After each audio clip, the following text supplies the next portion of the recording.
If you're looking for Aussie grassroots motorsport, then improved production is the category for you. Plenty of variety up and down this pit lane, from a brand new Ford Falcon to a Datsun 1200. Lots of history with these drivers too, so let's check in now with some of the characters from this category. I started with improved production back in 1988, so it's been 31 years now. It was about 99 when the endurance race concept started, and it's just grown exponentially, and now it's one of our premier events and one of the premier events in the country for production-based motorcars. I only became a commentator after I was a state-level racer for many, many years. I think I was a decade in the car, a little bit longer. And then when my car kept breaking down, I ended up in a commentary box. And when I retired at the ripe old age of 27, I got asked if I wanted to be a commentator, and I said, yeah, I'll give it a crack. 10 years later, I've had an amazing career with it. I started a long time ago. I think I've been racing for about 52 years. Because I've been racing V8 utes and racing V8 supercars, and I just love coming to the mountain. This is a great event. I've done the 12-hour in the Honda twice. I'm 72 this year, and I hope I'll still be doing it. You'll be talking to me when I'm 82. Before this year was racing a BRZ in under 2 litre, improved production in Victoria, and we had a pretty good year, came third in the championship, and this year we're running a EG Honda Civic. Yeah, pretty daunting track to come to grips with. Yeah, I think it's just more, the hills and tight corners and walls. It's such a great track to drive that it takes 2.5 minutes to get back around to the same corner to enjoy it again. So that's probably one of the lows. One of the highs is it's one of the most fantastic touring car tracks in the world, and and it's a track that we only get to drive on usually once a year, and we get to use top gear and top speeds in our cars.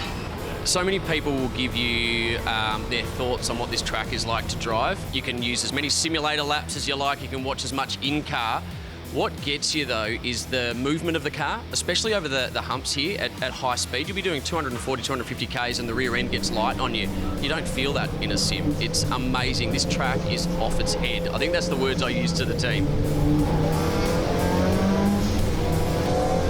It's my wife and my 6th wedding anniversary, and I've dragged her away from a lovely holiday down the coast with friends, and I've brought her up to a mountain to go racing. So I've put stickers on the car, on my helmet, just to give her some little semblance of a nod to our 6th wedding anniversary. As I mentioned, so many great characters in this lane. I'm going to jump out of the car because we are now ready to go racing for improved production. Over to you, boys. Cars are just making their way out onto the track for this 7-lapper to complete improved production here for the weekend. And as we've seen in the past, Brian, improved production have always put on some really good racing around Mount Panorama. Matt Cherry has been dominant so far this weekend. He got the opening race done yesterday morning. He won in the second race yesterday as well. Plainly because Ray Hislop, it hasn't all got his way this weekend. No, had a CDI unit failure prior to the start of race 1 after he qualified fastest, so he had to start the second race from the back of the grid, got the 4th spot. So watch out for the blue number 2 Ford Falcon BF. It'll start off the outside of the second row. On pole, of course, will be Matt Cherry. He's had 2 wins over Chris Brown and Adam Poole this weekend. We'll be aiming for a 3rd. But I don't know if he'll be able to hold that forward out. It's a standing start for these guys, and they have turned it on already, and we've seen, as typical of these sorts of, with such a big field, that we're going to have some DNFs and some issues going on, and unfortunately we lost Ian Rice as well, a little Ford Escort having a crash, and certainly dented his plans to go to Darwin this year and race at the Supercar Support events. They're sort of lining up to have at least 2 grids up there this year. So the popular winter destination for improved production and HQs, and the Commodore Cup guys will go up there as well. It's interesting to note that the field is so large here. It'll be going around Murray's Corner before we get to the end of the grid, in fact. Yeah, you're lucky you're not the only grid marshal, or you'd be you'd be one tuckered out individual by the time you got to the back of the field to wave the green. You'd be testing your fitness, to say the least. Indeed. Just having a look here at the 29 car of Poole. Looks like the officials are in the door of that car, so hopefully everything's okay for that. If it's not, I dare say we'd have a delayed start here. So you could see there on screen the officials around that Poole car.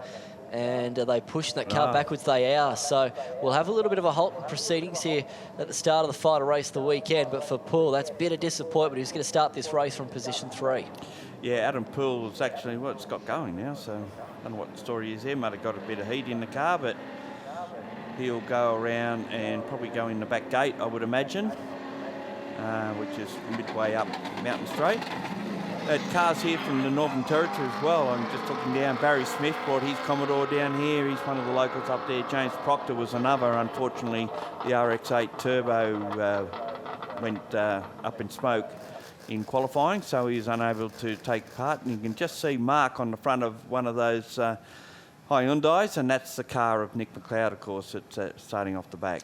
Green flag at the back. We'll get set for a start here. Your front row for this one, Matt Cherry alongside Brown. Brown in that Newlon number 81 car. The revs rise. Away we go for the final race of the improved production. So look at this overlap and contact. Around goes Brown, unfortunately, on the left-hand side of the road. Lucky not to get collected there as well. Bit of disappointment from Brown. That is not the way that he wanted the final race this weekend to get underway. And dare I say it, he might be done as well. Yeah, so as you say, unfortunately, Hislop the second already. Without Poole there, there's only those two big Mega V8s running now. Milano going through the corner there. Then the traditionally well-starting Evos of Andrew Sedantis and Michael King in the mix as well. But at the moment, they both got past Lee Forrest off the start in their little Toyota. But let's hope they can clear Brown's Toyota off the start line there where it's had that incident. Of course, that car was actually a race winner down at Adelaide last year where they supported supercars. So it is a front-running car, and unfortunately it's out of this one by the look of it. Tough going. So Hislop working his way across the top of McPhillamy Park. He'll work off the back of Cherry here. Once you compared the lap times between Cherry and Hislop later in race number 2, it was quite interesting because Cherry picked up his speed. Probably still not enough to hold off Hislop, but it was impressive nonetheless. Well, he had the fastest lap of the race, mainly because Hislop had to come through traffic, and that wouldn't help. So I think we would go safety car we have, as that car will have to be towed out. It would have a fair bit of tow-in on one side, I would imagine, and front steering. Yeah, so a bit of recovery here at the moment, unfortunately, for Brown. It just looked like there was an overlap, wasn't there? He went to go to take that inside line. Unfortunately, didn't quite work out for him, and pays the heavy price here at the final race of the weekend for the improved production. So again, it was meant to be a 7-lap journey here. We've had 3 races this morning. They've all been truncated by safety got cars. that moving quick. Have they ever? Great job.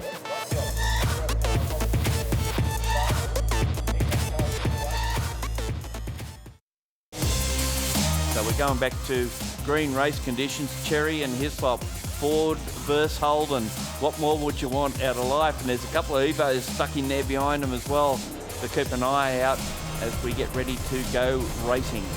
So Matt Cherry has been dominant so far this weekend. He's still got 1 race to go, but the big question mark this time by is he's got one Ray Hislop behind him who has been mega in that Ford. He hasn't had the cleanest weekend so far mechanically, but right now is when it matters most, the final race of the weekend. And Ray's not going to let him get away off the start either, as Cherry will control conditions. Actually, in overall results, Matt Cherry is well in front. He can let Hislop go and no problems, but I think Pride might come into this one as well. And Hislop already looking to go past him as they go down to turn 1, hill corner, and out the other side. We'll watch him go up the hill now and see what sort of performance difference is between these leading 2. And already Hislop has pulled out of the slipstream of the Monaro, and I think he's got his nose in front already. He's zoomed past the Holden Monaro into the lead, and all now Cherry can do is try and hang on as much as he can, and they've gapped back to Milano by a fair amount at this stage in 3rd position.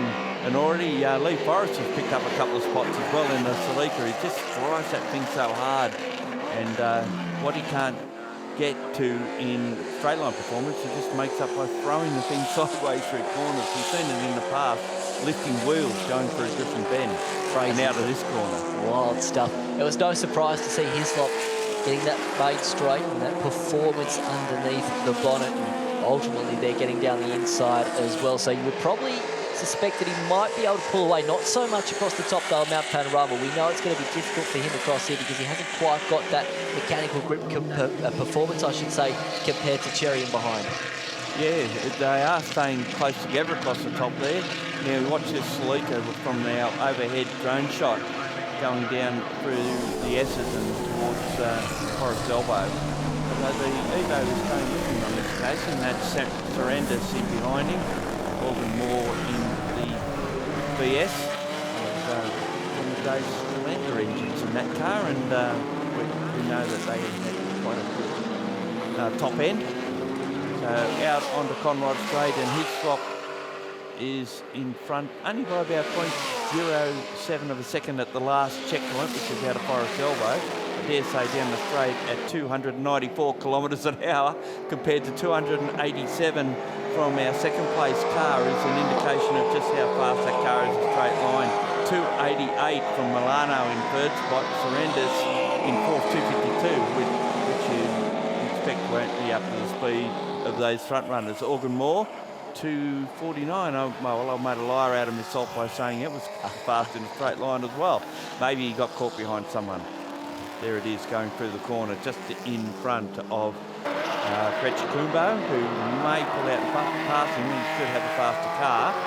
But his stop goes through in a 2:19.7 on his first flying lap. So look out for the next one. It'll be a humdinger, and I reckon he'll be looking to get into a 17.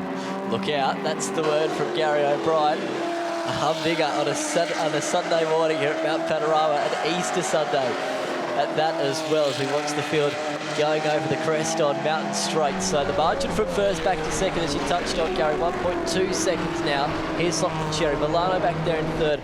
Lee Forrest here, just holding off a few cars in behind him in position number 4. Typically, Lee Forrest is always sideways around here at Mount Panorama as well. He's got a very good sense of humour as well. He's always got a story to tell. And what he lacks in straight line performance, he certainly makes up by throwing that Salika around the corners. It's under attack though now at the moment. Speaking of under attack down the inside, that is a precarious position to try and get the job done. It's not often that we see cars go side by side. I think they got out of that one quite cleanly. Yeah, that was hard in the mouth stuff, wasn't it, going up there on that side of the road? We've seen a few people come unglued by doing things like that. TCM here last year reminds me of that. But as we've seen before, it's still Forrest ahead of Surrenders and Olgan Moore. King, the next one, and it was King who got past Gretsch Cumbo going up through that area that had us all a bit worried for a moment. So we'll just keep an eye out where Hislop will be out on Conrod Straight. We'll get another time period from him. I think he's a bit slower this time. He's a K faster down the straight at 295. Cherry was second. He was 287, 288 from Milano. So Milano's got a K up on the Monaro, but obviously lacked somewhere else, or else he would be in second position. The little Salika goes down the straight, and I'll just try and get a time on that. A 262 for the turbocharged Yellow Peril. Yellow Peril. I like that. That'll be your famous last words now for the Hi-Tec Oils Bathurst 6 Hour. I see you coming through the field up to position 8. There it is, Jordan Cox. He qualified third fastest in this car. That's a 1200 on loan from John Boston. It's got a 1.8 litre turbo engine in it, and it goes like a rocket. The only trouble is it likes to spray out a bit of oil out of one of the breathers on it. We've been having a drama. We've just seen a drag race going up the hill this time round between, it looks like Surrenders, no, not Michael King, 2 Evo 8s in the field. They're predominantly very similar look at in the front. Of course, Jordan Cox was an overnight social media sensation here a couple of years ago, wasn't he? Because he was incredible at one of the support events to the Bathurst 12 Hour. He was sideways going across the top McPhillippi Park. He had, I think, 3 wheels at the moment, only sticking to the right. It was quite impressive, wasn't it? And then went to Adelaide and was sideways through the Centre S's. Yep, yeah, that's that Honda Accord that you have. That car's in the field here actually this weekend as well. Has been moved on. Jordan's building himself a Suzuki Swift Turbo. Suzuki Swift Turbo, that would go like the clappers. Yeah, Kyle Ogden-Moore getting a bit sideways, getting towards McPhillamy there. Just tucks the tail out a little bit. Hislop's lead now 1.36 seconds ahead of Matt Cherry. Milano still third. Forrest, Surrendis, King. The two Evos running 5th and 6th. Ogden-Moore in 7th. Kretsch Cumbo in 8th. Wade up to 9th. He's picked up a couple of places. And Dukes in the BMW is in 10th. McPherson 11th. He and Wade had a bit of it coming together in race 1 that required them to go to the steward's office and explain their side of the story and how right they both were, but not agreeing with each other. That's exactly right. Typical motorsport, isn't it, sometimes? The drama, we love it. Cherry through the final turn here, back down the main straight. The margin now, incidentally, from first back to second is bang on 2 seconds. So Cherry hasn't let Hislop get too far away here at the moment. He's just keeping him honest out there in front at the moment. So we'll see what he can do. Great battle, though, here. Lee Forrest charging, pushing, and trying to hold those in behind away from him. Yeah, the just noticing there too that Cherry has done his quickest lap of the weekend at 20.6. As more battles going on here, this will be Marinelli, Nissan battling it out with McPherson. Marinelli didn't finish yesterday's race, but has fought back fairly strongly in this one. So he's come from the back near the back of the field somewhere. We have lost Jordan Cox again. Oh, no. Makes a habit of coming from the back of the field and not finishing. It's not good. He's dropped wide right out of this one. The exact same thing happened to race 1 of the weekend, in race 2, and now race number 3. You thought it might be a case of third time lucky, but clearly not. Driving that car a little bit harder than what it's normally meant to be driven. Well, there was you reported there was flame or something out the back of the earlier on the we heard weekend. that from that oil retriever fleet that there was a flame around the bottom of the car. They thought it must have done an engine, but it was just oil catching fire, fortunately. More battles going on here. Mazda, another Nissan. That's the, of course, the car was... Oh, that was Troy Marinelli getting a bit sideways. That's Stig Richards. What a good name for Stig Richards. Love it. New South Welshman. It runs around in the local improved production races over 2 litre. And he's been solid this weekend, up around the 12th, 13th, just ahead of Ben Alge in that BMW, the next one through. Just a quick skim back to where we were with the under 2 litres. I did say McCready and Handy won a race each. And this time it's Orcus that's out in front. So they're sharing the honours around, you might say, for the weekend. Orcus unfortunately didn't finish the first race, so he won't take overall honours. And that'll be between McCready and Hendy, and at this stage that would rest with McCready. So 1 more lap to go for your leaders out in front. Of course, Hislop holding off Cherry for the moment, 1.6 seconds the margin. We go back to this battle still for position number 4. Lee Forrest, you've got to say, probably, I mean, aside from Hislop, probably man of the match performance so far to not fold under pressure here. Yeah, well, he's up against 4-wheel drive later model turbos, and he's doing an excellent job and more than holding his own now. As we see there, King trying to make a move on Surrendis down at the hill corner and almost got there. Now they'll have a drag race up the hill to see who is top dog amongst the Evos. Kim came from a long way back, didn't he, down there into Hell Corner. Thankfully was able to pull it up on the anchors and not make contact between the two Evos as they make their way over the rise on Mountain Straight once again. So Sonatas has been able to hold on for the moment. Now into Griffin's Bend, a little bit of camber here, which pitches the car in on the right-hand side of the road, so you can get away with a little bit later break into that particular point of the racetrack. Also helped by the fact that you're going uphill there as well. Now into the cutting for the final time. This is really odd, isn't it? It's a good battle. And now throw into the mix a little bit of lap traffic as well. Yeah, coming up on the back of young Nick McLeod, who's giving his XL a bit of a run and allows Lee Forrest to get past. The interesting thing, like Jordan Cox, Michael King is suiting up again later in the day to run in the Hi-Tec Oils 6 hour and just getting some extra miles in, no doubt. come back and report what the track's like. Fortunately, it hasn't been too much oil gone down this morning. We've still got a 1 hour production sports race to go. Here's Matt Cherry in second position coming down the straight. This is the last lap. And there's our race leader, Ray Hislop, coming down. Oh, it brought back memories of a couple of years ago where he got tangled up on the last lap with a lap car. And for a moment there, I didn't know which way he was going to go. But credit to Matt Cherry, he hasn't let him get away with this one as much as we expected. And Hislop was only 264, just cruising down the straight on occasion. Gets across the line, takes the checkered flag. Matt Cherry in second position will be the overall over 2 litre winner for the weekend. Great race once again here from the improved production. Still this battle goes on between the two Evos.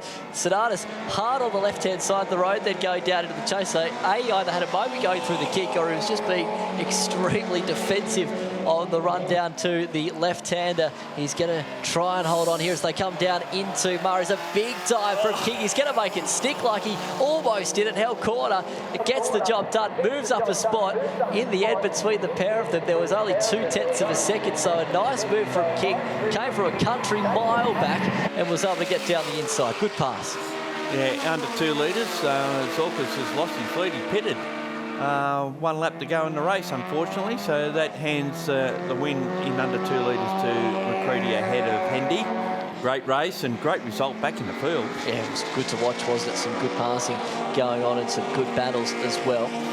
Of course, this race, as we said, brought to you by Midas. Bill Steen, of course, very much involved in the category as well, and the Yokohama Control Tyre, which everyone runs on. Big thanks to all those guys, and big thanks to everyone that came along to not only participate in improved production here at Bathurst. It's good to see them back. They missed out on the 12-hour support, here for the 6-hour support. I think they enjoyed this one just as much. Yeah, they certainly did. Let's have a look at your top 10 results for the final race of the weekend for the improved productions. Ray Hislop, the start of the weekend wasn't perfect, but the end of it certainly was. Matthew Cherry home in position number 2, Damien Milano P3, Lee Forrest in 4th, and Michael King with that banzai move on the final lap got position number 5. Yeah, Organ Moore in the Commodore in position 7 ahead of Gretsch Cumbo. Wade in 9th, Dukes in 10th in their BMWs. Another great race from the improved productions and looking forward to seeing them back at Mount Panorama. Ray, congratulations. What a fantastic race and happy Easter to you. Yeah, thank you. Happy Easter as well. Yeah, look, we've had some magnificent weather this weekend. I'm not sure what the temp is now.